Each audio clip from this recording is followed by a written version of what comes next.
Hello friends, இன்னைக்கு இந்த வீடியோவில் என்ன பார்க்க போறோம்னா டிஎன்பிஎஸ்சி குரூப் 4 பகுதி ஆ தமிழ் தகுதி அண்ட் மதிப்பீட்டு தேர்வில் உள்ள கொஸ்டின் அண்ட் ஆன்சர் தான் பார்க்க போறோம். இந்த கொஸ்டின் அண்ட் ஆன்சர் பகுதியில் நிறைய இலக்கண சம்பந்தமான கேள்விகள்லாம் இருக்கு. அதுக்கெல்லாம் எப்படி ஆன்சர் பண்றதுன்னு விளக்கமா பார்க்கலாம். அந்த மாதிரி இலக்கண பகுதி ஒன்னொன்னுத்தையும் தனித்தனியா எக்ஸ்பிளைன் பண்ணி வீடியோஸ் போடுறேன். அது உங்களுக்கு லேர்ன் பண்ணிக்க ரொம்ப ஈஸியாகவும் ஹெல்ப்ஃபுல்லாகவும் இருக்கும். அதுக்கு நம்மளோட சேனலை சப்ஸ்கிரைப் பண்ணிட்டு பெல் ஐக்கானை கிளிக் பண்ணி வச்சுக்கோங்க. ஸோ இனிமேல் போடுற வீடியோஸ் அப்டேட் உடனே நோட்டிஃபை ஆகும். ஓகே, நம்ம இப்போ இந்த கொஸ்டின் பேப்பர் சால்வ் பண்ணலாம். வாங்க வீடியோக்குள்ள போலாம். Question number 1. ஓமை தொடர் உணர்த்தும் பொருத்தமான பொருளை தேர்ந்தெடுத்து எழுதுக. ஓமை என்றாலே ஒரு பொருளோ அல்லது ஒரு செயலையோ இன்னொரு பொருள் செயலோடு ஒப்பிட்டு சொல்றதுதான் ஓமை. இப்ப பாத்தீங்கன்னா உள்ளங்கை நெல்லிக்கனி போல என்பதுதான் ஓமை தொடர். இப்ப உள்ளங்கையில உள்ள நெல்லிக்கனி எப்படி இருக்கும், பாக்குறதுக்கு வெளிப்படையா தெரியும். அப்ப இதற்கு பொருத்தமான பொருள் என்ன? வெளிப்படை தன்மை. சிலை மேல் எழுத்து போல. இப்பழமொழி விளக்கும் பொருளை தேர்ந்தெடுத்து எழுதுக. பழமொழி என்றாலே ஒரு அனுபவபூர்வமான கருத்துக்களை சொல்றதுதான் பழமொழி. ஒரு செயல் பொருளை வச்சு இன்னொரு செயல் பொருளுக்கு கருத்துக்களை சொல்றதுதான் பழமொழி. இப்ப சிலை மேல உள்ள எழுத்து எப்படி இருக்கும்? எப்பொழுதுமே அழியாது, காலத்தால் அழியவே அழியாது, நிலையா இருக்கும். இப்போ ஆன்சர் சி, நிலைத்து நிற்கும். ஒயிலாட்டத்தில் இரு வரிசையில் நின்று ஆடுகின்றன. இத்தொடரின் செயல்பாட்டு வினை தொடர் எது? செயல்பாட்டு வினை என்றாலே ஒருவராலோ அல்லது ஒரு கூட்டத்தாலோ ஒரு செயல் செய்யப்படுதுல, அந்த செயலை வாக்கியத்தோட முதல்ல வச்சு சொல்றதுதான் செயல்பாட்டு வினை. இப்போ ஆட்டம் ஆடுபவர்களால் ஒயிலாட்டம்ங்கிற ஒரு செயல் செய்யப்படுது. இது வாக்கியத்தோட முதல்ல இருக்கணும். ஆன்சர் ஆப்ஷன் சி, ஒயிலாட்டம் இரு வரிசையில் நின்று ஆடப்படுகிறது. மாலதி மாலையை தொடுத்தாள். இது எவ்வகை வாக்கியம்? மாலதிங்கிற ஒரு பெண் மாலையை தொடுத்தல்ங்கிற ஒரு செயலை செய்யறா. அப்போ யாரால ஒரு செயல் செய்யப்படுதோ அந்த நபரை வாக்கியத்தோட முதன்மையில வச்சு வாக்கியம் அமைஞ்சா அது செய்வினை வாக்கியம். Answer option A. இலக்கண குறிப்பறிதல். சால சிறந்தது தொடரின் வகையை அறிக. இது போல சால, தவ, தட, மா, உரு, வை இந்த மாதிரி சொற்கள்லாம் வாக்கியத்தோட முதல்ல வந்துச்சுன்னா அது ஒரு சொல் தொடர். Answer option D. பெயர் சொற்களை பொறுத்துக. மல்லிகை. மல்லிகை என்பது ஒரு பூவோட பெயர். பூங்கிறது இங்க ஒரு பொருள். இது பொருட்பெயர். பள்ளி. பள்ளி என்பது ஒரு இடம். பள்ளிங்கிறது ஒரு இடத்தை குறிக்கக்கூடிய பெயரா இருக்குங்க, அதனால இது இடப்பெயர். கிளை. கிளை என்பது ஒரு மரத்துல உள்ள ஒரு உறுப்பு. இந்த மாதிரி ஒரு மரத்துல உள்ள உறுப்பா இருக்கட்டும், இல்ல மனித உடம்புல உள்ள உறுப்பா இருக்கட்டும், இல்ல ஏதாவது ஒரு பொருள்ல உள்ள உறுப்பை சொன்னிச்சுன்னா அது சினைப்பெயர். சினை என்றாலே உறுப்பு. அப்போ கிளை என்பது சினைப்பெயர். இனிமை. இனிமைங்கிற பண்பு வந்திருக்கு. அது மட்டும் இல்லாம சொற்களோட இறுதி எழுத்து மை விகுதியில முடிஞ்சிச்சுன்னா அது பண்பு பெயர். இப்ப இனிமைங்கிறது பண்பு பெயர். பொருத்தமற்ற பெயர் சொற்களை எடுத்து எழுதுக. காலப்பெயர். காலப்பெயர் என்றாலே காலத்தை குறிக்கக்கூடிய பெயர் தான் காலப்பெயர். எப்படின்னா வருடம், மாதம், நாள், நாளிகை, இந்த மாதிரி காலங்களை சொல்ற பெயர்கள் தான் காலப்பெயர். ஆனா இங்க செம்மைங்கிற பண்பு பெயர் வந்திருக்கு. அப்போ இது பொருத்தமற்றது. சினைப்பெயர். சினை என்றாலே உறுப்புன்னு சொல்லியிருக்கோம். அப்போ இங்க மனித உடம்புல உள்ள கண்ணுங்கிற உறுப்பை சொல்லியிருக்காங்க. அப்போ இது பொருத்தமானது. பண்பு பெயர். ஆண்டுன்னு கொடுத்திருக்காங்க. இங்க பண்பு பெயர் காலப்பெயரான ஆண்டை இங்க சொல்லியிருக்காங்க. அப்போ இது பண்பு பெயர் கிடையாது, தவறு. Answer option A. A C.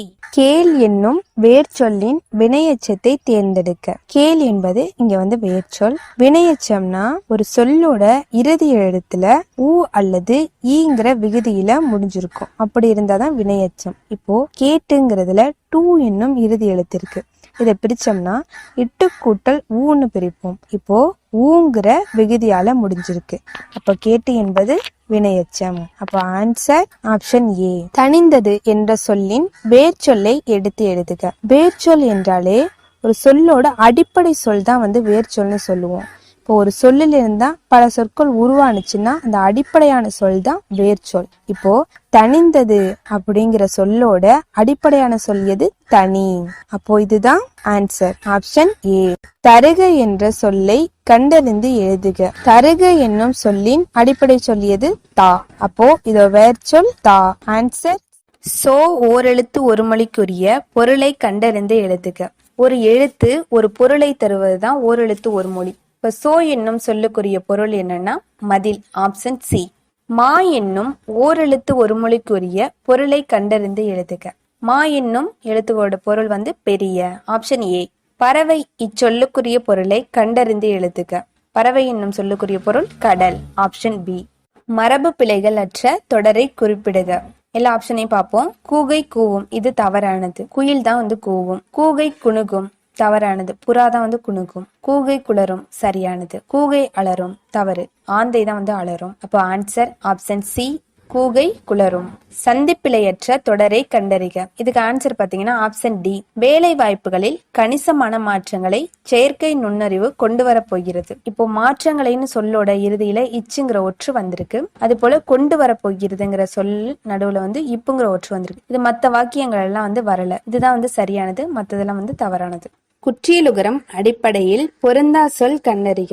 உகரம் ஏறிய வல்லினமை எழுத்துக்கள் தான் குற்றியலுகர எழுத்துக்கள். இந்த எழுத்துக்கள் பாத்தீங்கன்னா சொல்லோட இறுதியில வரும். இந்த எழுத்துக்களுக்கு முதல்ல உள்ள எழுத்துக்களும் அரை மாத்திரை அளவுல வரும். அப்பொழுதுதான் இந்த குற்றியலுகர எழுத்துக்கள் தனக்குரிய மாத்திரை அளவிலிருந்து குறைந்து அரை மாத்திரை அளவா ஒலிக்கும். இப்ப வாங்க ஆப்ஷன் பார்ப்போம். சார்பு. இந்த சொல்லோட இறுதியில பூ என்னும் குற்றியலுகர எழுத்து வந்திருக்கு. அதற்கு முன்னாடி இரு என்னும் அரை மாத்திரை அளவுல உள்ள எழுத்து வந்திருக்கிறதுனால இந்த உகரம் ஏறிய வல்லின எழுத்துக்கள் தன்னுடைய கால அளவுல இருந்து குறைஞ்சி அரை மாத்திரை அளவா ஒலிக்கும். இதுதான் வந்து குற்றியலுகரம். அப்போ இது சார்புங்கிறது குற்றியலுகரம். மருந்து, இதுவும் வந்து அதே போலதான் வந்திருக்கு. இதுவும் குற்றியலுகரம். காசு, இங்க வந்து இக்கு இன்னும் ஆயுத எழுத்து வந்திருக்கு. இதுவும் அரை மாத்திரை அளவுல வந்திருக்கு. இதனால இறுதி எழுத்து குற்றியலுகர எழுத்து கால அளவு குறைந்து ஒலிக்கும். இதுவும் வந்து குற்றியலுகரம். இப்போ இது பாருங்க, பசு, இது வந்து இறுதி எழுத்து குற்றியலுகர எழுத்து தான் வந்திருக்கு. ஆனா இது வந்து குற்றியலுகரம் கிடையாது, முற்றியலுகரம். இந்த சொல்ல வந்து பிரிச்சு பார்த்தோம்னா இந்த இறுதி எழுத்துக்கு முன்னாடி உள்ள ஆ என்னும் உயிரெழுத்து வந்திருக்கு. இந்த ஆ என்னும் உயிரெழுத்தோட மாத்திரை அளவு பார்த்தீங்கன்னா ஒரு மாத்திரை அளவு. இதனால இறுதி எழுத்தும் அதோட மாத்திரை அளவுல இருந்து குறையாம ஒரு மாத்திரை அளவே ஒலிக்கும். அதனால இது வந்து குற்றியலுகரம் கிடையாது, முற்றியலுகரம். இறுதி எழுத்துக்கு முன்னாடி உள்ள எழுத்து தனி குறிலா வந்துச்சுன்னா அது வந்து முற்றியலுகரம். இப்போ பொருந்தாதது ஆப்ஷன் டி, பசு.